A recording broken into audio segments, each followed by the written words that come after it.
Hello everyone, chalo, let's start with our master class that is on velocity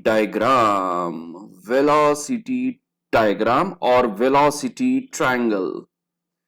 देखो बेटा, ये master class मैं master class इसीलिए बोल रहा हूं क्योंकि अगर आपने ये 2 या 3 मास्टर क्लास अच्छे से कर लिए तो आपको पूरे न्यूमेरिकल सेक्शन में जितने भी न्यूमेरिकल्स आते हैं हाइड्रोलिक मशीन्स या फ्लूइड मशीनरी में, उसमें आपको कोई भी दिक्कत नहीं जाएगी।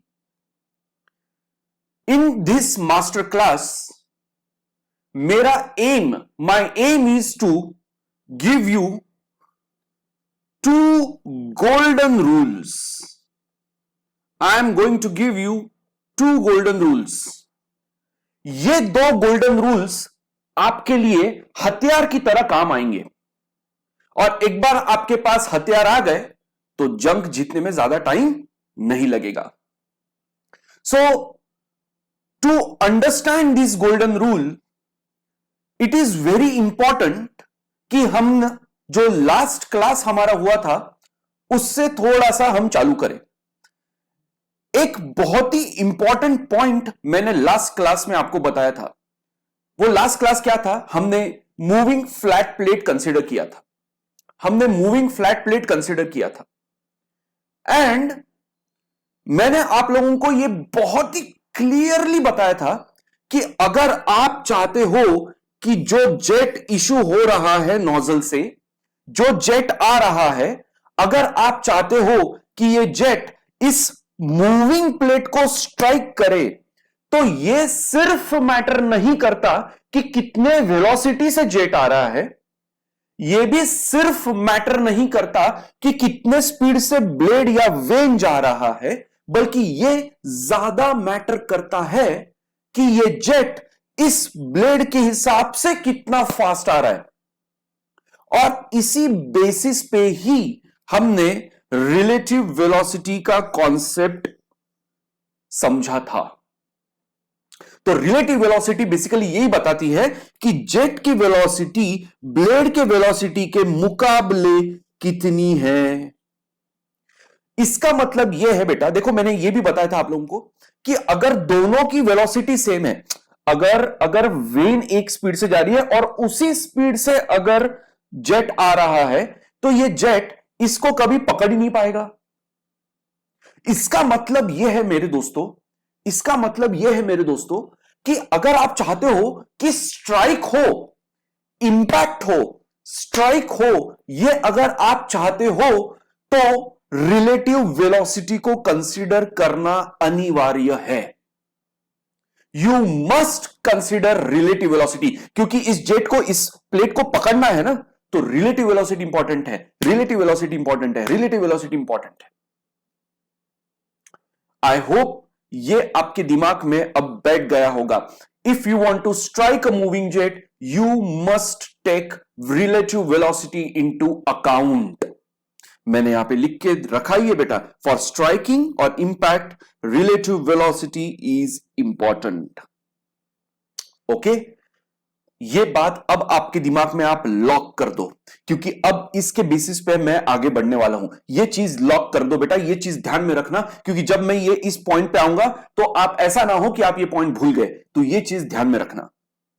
Awesome, amazing. चलो अब चालू करते हैं हमारे मास्टर क्लास पे। एकदम रिलैक्स हो जाओ, एक एक चीज अच्छे से प्यार से समझो, बाकी कुछ नहीं करना आपको, सिर्फ समझो। देखो मैंने यहां पे 3 नोजल्स बनाए हैं और इस नोजल से जेट निकल रहा है, बट आप ये देख सकते हो, देखो अगर देखो, मैंने समझ लो, इस चीज को समझ लो, ये नोजल से जेट इशू हो रहा है। अगर ये नोजल से जेट इशू हो रहा होता तो जेट कुछ इस पाथ को ट्रेस करता। इसका मतलब मैं अज्यूम कर रहा हूं कि अभी उस जेट के लाइफ में कोई भी ब्लेड अभी तक आई नहीं है। क्या यह बात समझ में आ गई है ठीक है, अभी तक अगर अगर मैंने ब्लेड ये पिक्चर में ही नहीं डाला जेट के, तो जेट कुछ इस तरह से जाएगा। अगर ये नोजल से जाता तो कुछ इस तरह से जाता, अगर ये नोजल से जाता तो कुछ इस तरह से जाता, and so on so fourth. इसका मतलब मैं नोजल का एंगल कुछ भी रख सकता हूं, नोजल का एंगल कुछ भी रख सकता हूं। और अभी जो मैंने अभी बताया, इसमें अभी ब्लेड नहीं आई है, इसके लाइफ में, इस जेट के लाइफ में अभी तक ब्लेड नहीं आई है। Very good. जब मैं बोलता हूं कि नोजल का एंगल कुछ भी रख सकता हूं, बेसिकली मैं यह बोल रहा हूं बेटा कि इस नोजल से जो जेट इशू हो रहा है, उसकी जो वेलोसिटी का जो एंगल है, it will be based on nozzle angle. देखो ये जो जेट निकल रहा है, वेलोसिटी जो जेट निकल रहा है, उसकी जो वेलोसिटी का डायरेक्शन होगा, वो बेसिकली इस नोजल के एंगल पे डिपेंड करेगा, इस नोजल के एंगल पे डिपेंड करेगा। उसका और ब्लेड का अभी फिलहाल कोई भी लेना देना नहीं है। This nozzle can be kept at any angle, any angle, any angle. I hope this point is clear. Great. Now please ध्यान दो बेटा, नाउ प्लीज ध्यान दो। Let's say there is a nozzle जिससे एक जेट इशू हो रहा है। अगर कोई ब्लेड नहीं होती, अगर कोई ब्लेड नहीं होती उसके लाइफ में, तो यह जेट कुछ इस तरह से जाता। और क्योंकि यह जेट इस तरह से जाता, तो यह नोजल एंगल के बेसिस पे आप बोल सकते थे कि भैया यह है velocity of jet in this direction at this point, which is kind of tangent to this curve. देखो बेटा ध्यान रहे, in general you know that velocity is tangent to the path. in general बोल रहा हूं मैं, in general velocity is tangent to the path. सो अगर ये पाथ है, सो यहां की अगर वेलोसिटी निकाल रहे हो, so this will be the direction of velocity. अगर यहां पे है तो this will be the direction of velocity. अगर यहां पे निकाल रहे हो तो this will be the direction of velocity. So in general the velocity will be tangent to the path that the flow is tracing. Now अब समझ लो, अब तक बेटा, अब तक तो कोई टेंशन नहीं था, जब तक जेट ऐसे ही जा रहा था कोई टेंशन नहीं था। बट अब, क्योंकि देखो अब तक कोई टेंशन नहीं था का मतलब क्या है, क्योंकि अब इससे काम हो रहा था, वेलोसिटी ऑफ जेट से काम हो रहा था। बट अब हमारा एम यह है बेटा कि अब ये जो जेट आप निकाल रहे हो नोजल से, ये जेट एक ब्लेड को टकराए, ये अब हमारा एम है। मान लो कि अब इस जेट के लाइफ में आपने एक ब्लेड दे दी, और इस ब्लेड की एक वेलोसिटी है, एक स्पीड है। मान लो कि वो जो स्पीड है, let that be u. Awesome, amazing. अब मेरे दोस्तों ध्यान में रखो। अभी मैंने शुरुआत में ही लास्ट क्लास से मैंने आपके लिए कुछ चीज रिवाइज करवाई थी, और मैंने ये बताया था आपको कि अगर आप चाहते हो कि ये जेट इस ब्लेड को पकड़े, इस ब्लेड को स्ट्राइक करे, इस ब्लेड पे एक इंपैक्ट करे, तो रिलेटिव वेलोसिटी मैटर करेगी। इसका मतलब for striking this blade, it is the relative velocity which will matter the most. So for striking this blade, for striking, we need to take relative velocity into account. तो ये jet की velocity क्या है, ये blade की velocity क्या है, ये अलग अलग इंडिविजुअली मैटर नहीं करेंगे। ये जेट की वेलोसिटी इस ब्लेड के वेलोसिटी के मुकाबले कितनी है मैटर करेगी। तो रिलेटिव वेलोसिटी मैटर करने वाली है अगर आप चाहते हो कि इस ब्लेड को ये जेट जाके स्ट्राइक करे। I hope you are understanding this. ठीक है, now now is the point. अब हम पहले गोल्डन रूल की तरफ जा रहे हैं बेटा। फुल कंसंट्रेशन से सुनो, अभी ये अच्छे से सुनो बेटा, समझ लो इस चीज को। बेटा रिलेटिव वेलोसिटी, बेसिकली रिलेटिव यानी क्या? आप आप आप इस ब्लेड के रेफरेंस में बात कर रहे हो, इस ब्लेड के रेफरेंस में बात कर रहे हो। सी लेट्स से आपका ऑब्जर्वर यहां पे इस ब्लेड के ऊपर है, और जब वो ऑब्जर्वर उस ब्लेड के ऊपर है, and when it is watching that jet to come and trying to hit on that blade.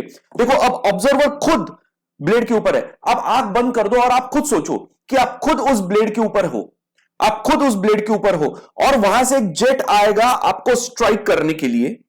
तो आपके स्पीड से उस जेट की स्पीड ज्यादा होनी चाहिए, यस।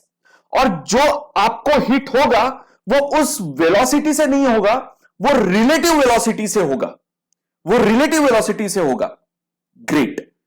और क्योंकि आप खुद रिलेटिव वेलोसिटी, आप उस रिलेटिव वेलोसिटी को ऑब्जर्व कर रहे हो, you are on that blade, and you know that in general the velocity is tangent to the path. In general the velocity is tangent to the path. तो ये relative velocity will also be a tangent to the particular path. बेटा जैसे ये jet velocity इस path को कहीं ना कहीं इस पाथ को ये वेलोसिटी टेंजेंट थी, तो जब आप रिलेटिव वेलोसिटी की बात कर रहे हो तो वो रिलेटिव वेलोसिटी भी तो किसी ना किसी पाथ को टेंजेंट होगी। कौन से पाथ को? रिलेटिव वेलोसिटी रिस्पॉन्सिबल है जेट को हिट करने में। इसका मतलब ये जो फ्लो इसके ऊपर से होने वाला है, ये जो फ्लो इसके ऊपर से होने वाला है, ये कर्वेचर इस कर्वेचर को बेटा हिट होने के लिए रिलेटिव वेलोसिटी की जरूरत है। और आप बोल रहे हो that flow will have to go through over this blade, the flow should go over this blade, और रिलेटिव वेलोसिटी मैटर करती है। तो relative velocity must be tangent to this curvature. It should be tangent to this curvature. इसका मतलब जिस relative velocity से वो jet enter होने वाला है, हिट करने वाला है, that will be tangent. The direction of relative velocity will be tangent to the inlet and outlet. I hope you are understanding. देखो बहुत सिंपल है बेटा। इन जनरल देखो ये दो तीन चीजें ध्यान में रखो। In general velocity is tangent to the path. Great. अगर ऐसी बात है, और दूसरी बात आपको यह पता है कि रिलेटिव वेलोसिटी के कारण ही जेट उस ब्लेड के ऊपर जाने वाला है, उसके ऊपर फ्लो होने वाला है, उसको स्ट्राइक करने वाला है, तो रिलेटिव वेलोसिटी भी टेंजेंट होगा। बट ब्लेड टेंजेंट किसको होगा? It will be going over this blade, it will be going over this blade. So जिस वेलोसिटी से वो इस ब्लेड के ऊपर जाने वाला है वो तो रिलेटिव वेलोसिटी होगा, बट रिलेटिव वेलोसिटी की direction is tangential to the path. So जो एंट्री होगी वो टेंजेंशियल होगी रिलेटिव वेलोसिटी की, और जो एग्जिट होगा वो भी टेंजेंट होगा उस ब्लेड के कर्वेचर को। यानी entry and exit of the blade को जो टेंजेंट होने वाला है वो रिलेटिव वेलोसिटी होने वाला है। This is your first golden rule. Awesome. So this is your first golden rule. So first golden rule is for shockless entry. अगर आप चाहते हो कि जो एंट्री और एग्जिट ये स्मूथली हो, कोई शॉक ना उस ब्लेड को महसूस हो, so for that shockless entry relative velocity must be tangent at the entry and exit of the blade.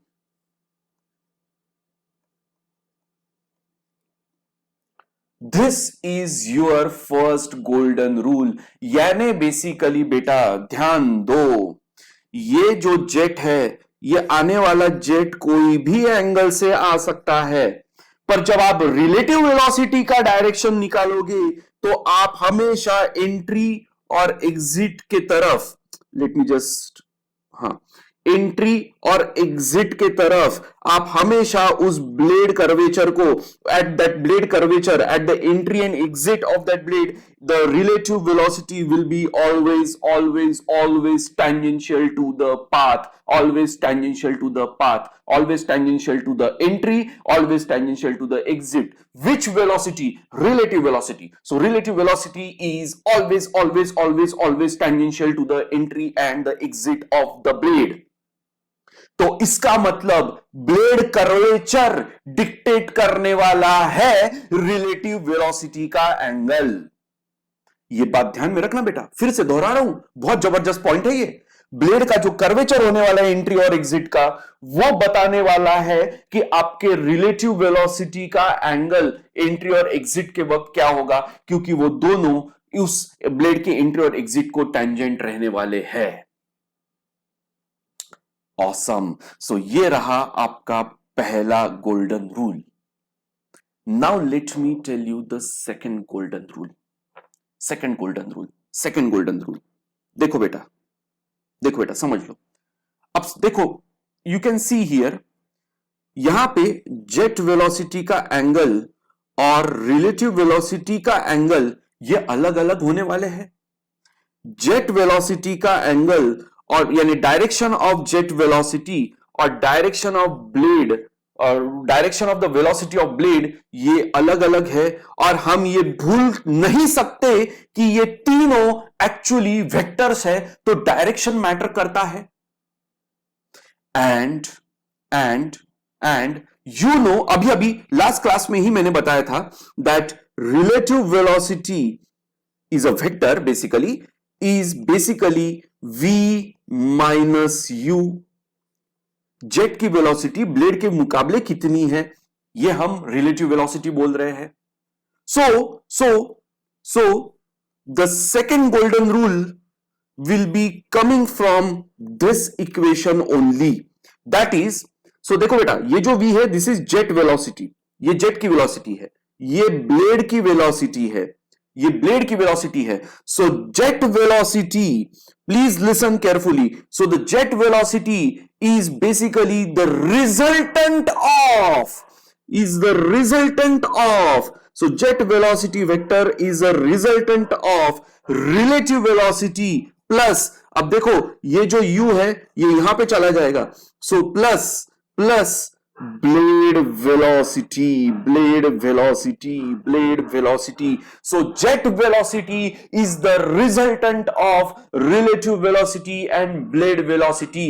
इसके बेसिस पे ही आप ट्रायंगल बनाने वाले हो, इसके बेसिस पे ही आप वेलोसिटी ट्रायंगल बनाने वाले हो। अगर अभी आप, मैं जानता हूं आप नहीं जानते ये वेलोसिटी ट्रायंगल क्या है, डोंट वरी, आगे आने वाला है, आगे मैं पढ़ाने वाला हूं, डोंट वरी, पर अभी के लिए ये सेकंड गोल्डन रूल आप ध्यान में रखोगे। आप में से बहुत से लोग बोलोगे कि सर ये गोल्डन रूल क्या है, इसमें से क्या खास बात है? नेक्स्ट लेक्चर में क्लियर कर दूंगा, और ऐसा जबरदस्त क्लियर कर दूंगा, विथ प्रैक्टिस कर दूंगा कि फिर इसके बाद आप ये दो गोल्डन रूल बहुत ही आराम से, सहजता से यूज कर पाओगे, and then you can solve any numerical related to this.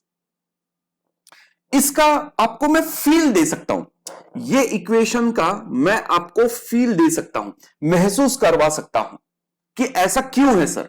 एक एनालॉजी देता हूं बेटा, मान लो कि आप एक ट्रेन के डिब्बे में हो, let's say this is that dibba which is running on certain wheel, okay, and मान लो कि आप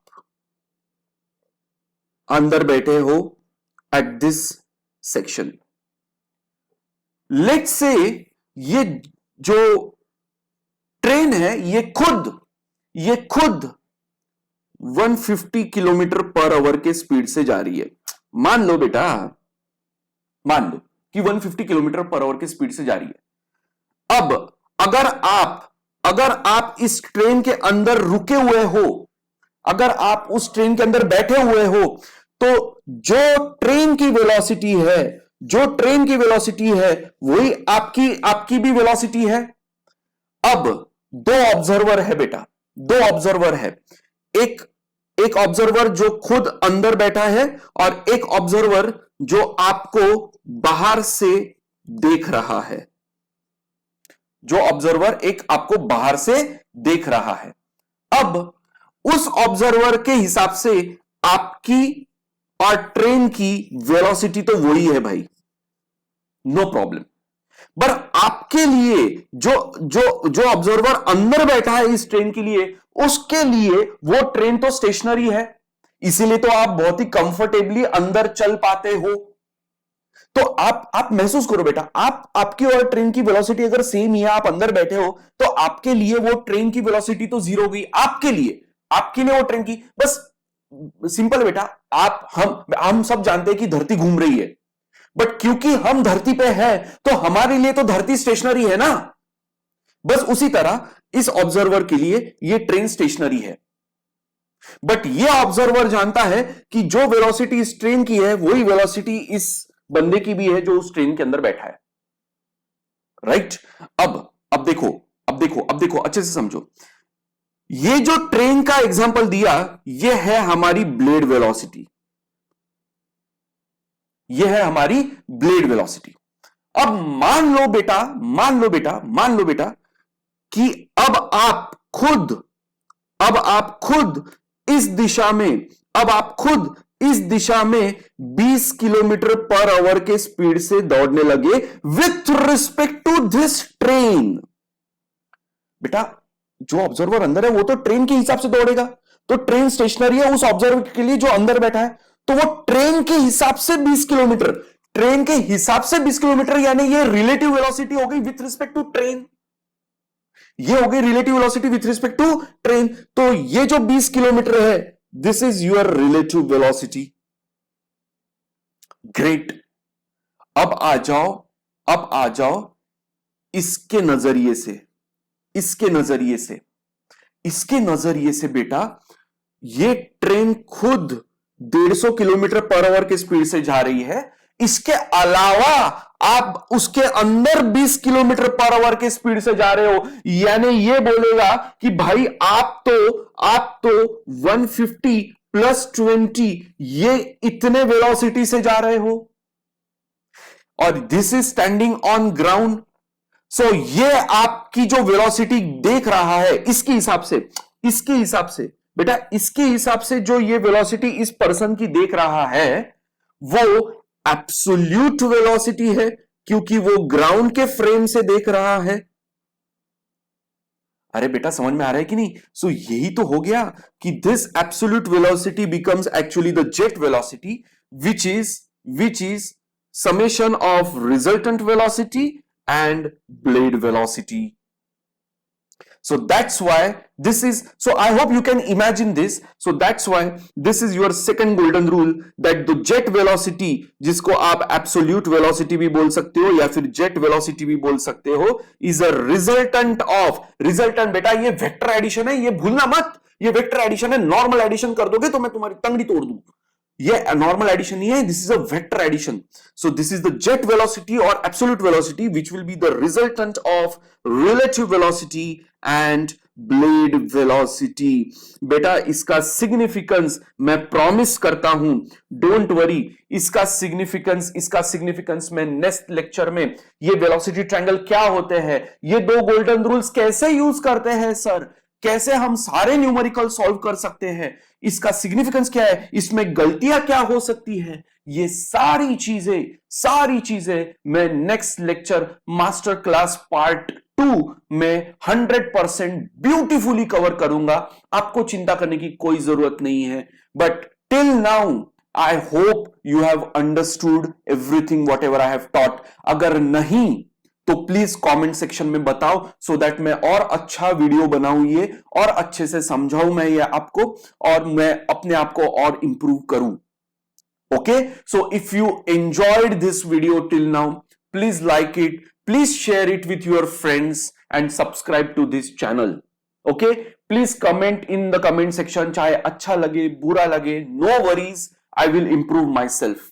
Is that okay?